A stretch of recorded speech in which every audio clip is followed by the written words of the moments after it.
I'd like you to think about the worst mistake you made in your life. Did you buy meme coins from the funny TikTok girl? Were you one of those poor bastards who actually believed Hayes was going to be the Halo killer? Well, that might be a step too far. Whatever your sins might be, nothing gets even close to that time I decided to try games recommended to me on Discord.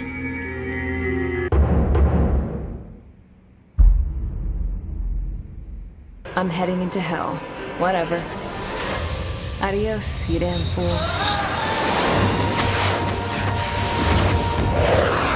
Adjusting angle. Go! Aim for the one with 3 strikes. Surrender, foe. No fear. Yeah, this was fun actually.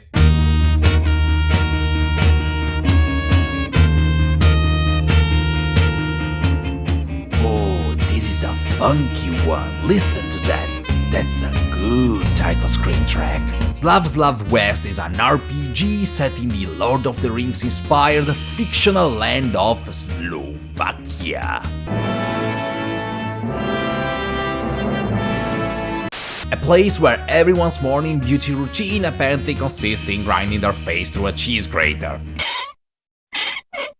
Now, this is a very confusing game, because I've never played one where I can't even pronounce the name of its healing items. You've got Slav's Meat and his friend Anishk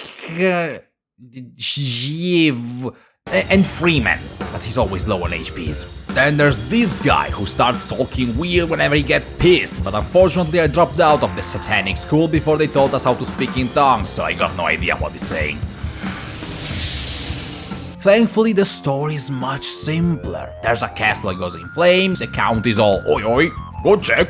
But really, you don't care about all that. You're just focused on finding your wife, who's not missing nor kidnapped, but rather affected by a strong case of dickhoppingitis, the goddamn skank.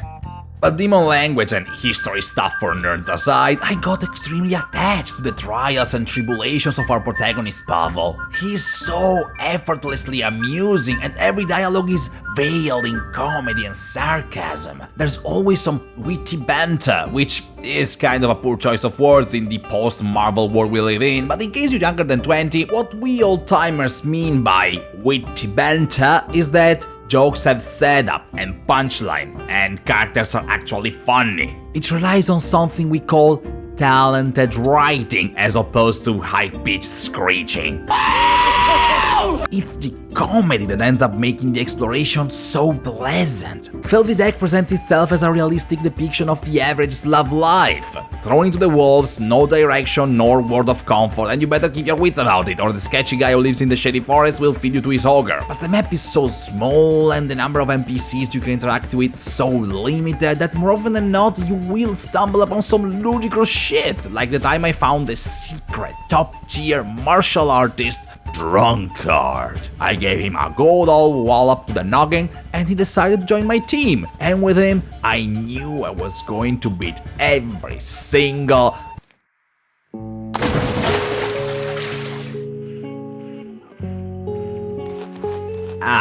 maybe I'll have more luck with butt-naked men. But hey, what's with all this dilly-dallying? I said this is an RPG. Where's that G, man? Well, it's quite basic, old style, vintage. Not too old style. Thankfully, we reached a point in history where we understand that random encounters are evil and the main cause for global warming, so what we're left with is just basic turn-based combat with your little spells and a few defensive moves. Very simple, very snappy. It doesn't try to do anything crazy, which is fine for a game that is, what, 5 hours long? Besides, you don't fight because the mechanics are particularly deep. You fight because you wanna listen to that battle theme.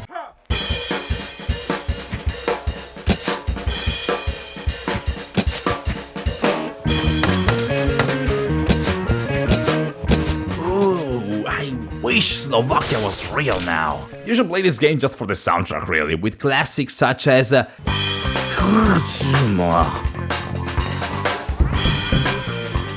and the soothing sounds of and what else? else do you need when embarking on a journey about the harshness of life in the Middle Ages, the evergreen quest for love trope, and the challenge of defeating demons from Devil May Cry that attack you in your sleep? This game's wild, I told ya, and it gets darker and darker to the point where it becomes unsettling. The cutscenes look dirty, grimy, yet nothing can shave that smug grin off Pavel's face, as if all those jokes and sarcastic remarks are just a coping mechanism to endure the horrors of suddenly discovering that weeps are real. So basically Felvidek kills Silent Hill, but the cast has a sense of humor, and I bloody love it. Coming up on me, rubber bastard! I came into this video thinking you were going to rant about games that ruin your stupid life, but you seem to like them all! Yes, you're right, but see, the next game was such a painful experience, it completely sucked away every ounce of goodwill I had up to this point. But for this one, we need to take a little trip back to 1999, when games were still bad and ugly. Yeah, except System Shock 2, Medal of Honor, Resident Evil 3, CTR, Driver, Donkey Kong 64, Silent Hill, oh, that one came up again. But aside from those, just a terrible year.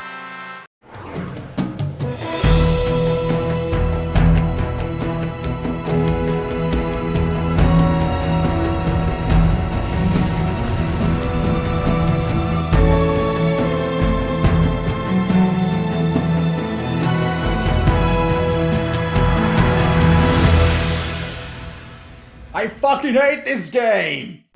So what's the deal with Septerra Core, Legacy of the Creator? Crappy title, by the way. Well, take Final Fantasy VII, randomly break apart its map like an European diplomat planning to colonize it, and stack the pieces upon each other lasagna style. That's about it. Just remember that the game calls these layers shells, which automatically makes the game wrong, and if they align you can reach the core and get, I don't know, great power, some responsibility. But hold back your enthusiasm, cause God forbid we start off on a high note. Our first quest is going to school. Not because you have a thirst for knowledge, but rather because you don't want to see what creature hides under the deformed skin of your uncle. Give me sugar. And here were the roots of my malcontent zone. Look around town, no school. In the junkyard, no school. Okay, that makes sense. Turns out, you gotta leave the town, journey through the perilous mountain of doom, cross the most fragile looking wooden bridge in the planet, and voila! That's French for bet you feel really stupid now. Oh, Septerra Core, you're one of those games, aren't ya? Either this was an elaborate and unfunny "that's what your grandpa had to go through to go to school" joke, or you're gonna waste my time expecting me to guess where's my next objective. Well, I just praised Felvidek for not handholding the player too much, so how could this possibly challenge me? Yeah. How could it? At least things start moving fast. You're quickly sent on your quest after getting your first party members. Manchild, who made Mad Max his entire personality, and Doggy. Now wait, that might seem like we're taking too much inspiration from Final Fantasy VII. Let's make it a Rambo Doggy instead. Brilliant! Nice attempt, but maybe you should have kept that in mind when you decided to rip off the entire undercover prostitute quest. What did he say? Something about copying the combat system and give it our own spin. Wait. No.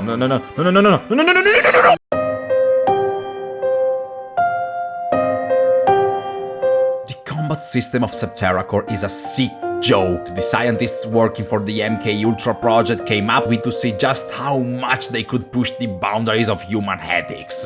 It reuses the ATB system from Final Fantasy games, but with the caveat that the more you wait, the more you feel your anime power gauge, which allows you to use stronger skills, so you can go from doing piss poor damage to maybe doing decent damage. Or maybe it's gonna be zero, just like that, randomly.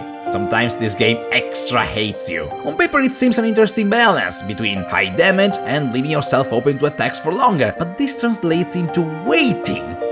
And the little zombies have to do their little animation for their little walk, one after the other.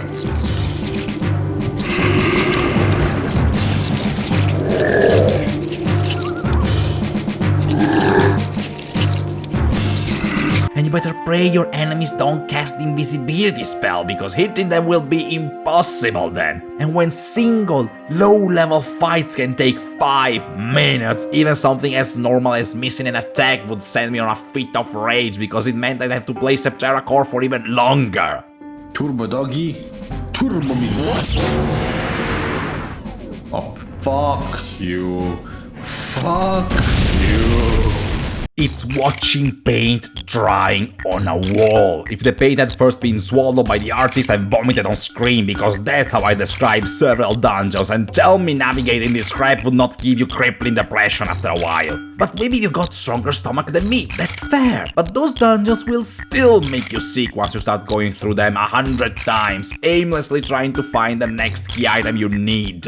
See, Septerra Core's rotten soul is not one of an RPG. It's all in the puzzles and exploration, where you're given no objective and maybe, just maybe, a single hint. And the game expects you to traverse 4 dungeons, reach a dead end where you can find a tiny bone, and then also assumes that you spoke with a random NPC several hours beforehand, remember this NPC spoke about bone carving, go back to him, have the tiny bone carved into a flute, and that's just the first step of a bigger quest, but you're never told anything. But Septerra Core is not a point-and-click adventure where you can rapidly move from one area to the other and experiment or trial and error your way through.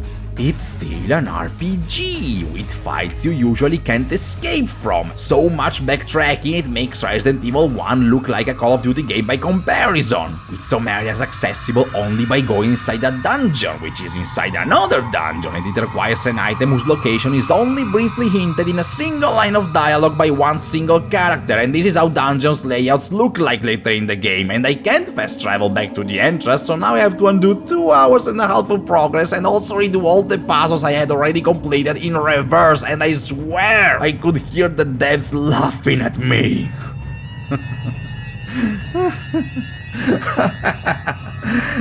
That's a funny joke. Wanna hear a better one? Ha. Ha. Ha.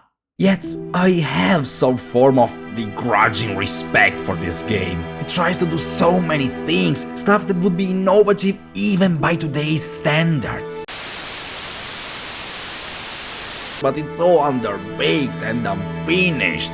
Imagine how much more they could have done if they had saved the $20 they paid some geriatric patient to dub this random kid. What's up, Maya? What are you so afraid of, Maya? And the cherry on top at the end of this 70 hours long torture is that the ending cutscene didn't even play for me. And that's great. I'm happy. Not because I enjoyed it, but because playing this game was part of a shady deal. If I played this game, the guy who recommended it to me would play anything I wanted him to. And see, this dude hates everything that is anime. Persona? No dice. Yakuza? Probably doesn't know what it is. Dark Souls? Can't find it with the lights turned off. So, my dear friend, the game I picked for you is Danganronpa Trigger Happy Havoc. It just so happens I was born with a red face. You don't have to act all big, man. Have fun in hell. So in conclusion, Filthy Deck, go and play it. It costs about as much as whatever insult to the universe Starbucks dares to call drink, and it's a billion times more fulfilling. Septerra Core. Well, it doesn't have random encounters, so it's at least as good as Final Fantasy VII.